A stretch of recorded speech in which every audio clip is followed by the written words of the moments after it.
So guys welcome छ तपाईलाई मेरो नयाँ ब्लगमा।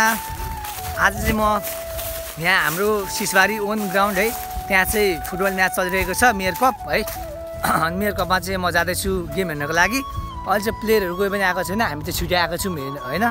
प्लेयरहरू चाहिँ कोही पनि आएको छैन, माइकिङ साइकिङ चलिरहेको छ। सो गाइज हाम्रो चाहिँ सिसबारी फिल्ड जाने बाटो यही रहेको छ। हाम्रो सिसबारी फिल्ड रोडको छेउमा बनिरहेको छ, तपाईँहरू रोड छेउबाट पनि हेर्न सक्नुहुनेछ। र हाम्रो ग्राउन्ड चाहिँ यस्तो किसिमको रहेको छ। यो चाहिँ हाम्रो सुरुङ्गा 2081 मेयर कप रहेको छ। यस गेममा फर्स्टलाई 1 लाख रुपियाँ र ट्रफी र सेकेन्डलाई 50,000 र एउटा सेकेन्डको ट्रफी रहेको छ। आजको गेम चाहिँ हाम्रो मधेसा भर्सेस बेलटारको रहेको छ।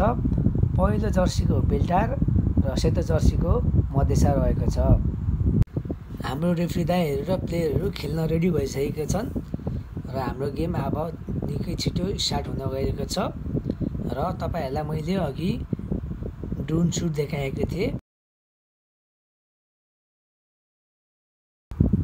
र अब मोबाइल सुट हेर्नु होला। प्लेयरहरू अगाडि आउँदै रहेको छन्।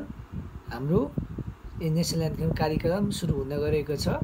दुवै प्लेयरहरू एकदम जोसमा रहेका छन् आफ्नो खेल उत्कृष्ट देखाउनको लागि। र हाम्रो खेल अब स्टार्ट भइसकेको छ।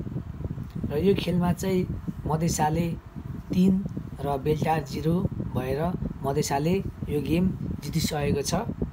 र यो गेम चाहिँ मैले जम्मा 2-3 दिनको कट गरेर हालेको छु, किनकि एउटा गेम हाल्यो भने धेरै लामो हुन्छ भनेर मैले 3 दिनको गेम कट गरेर हालेको छु।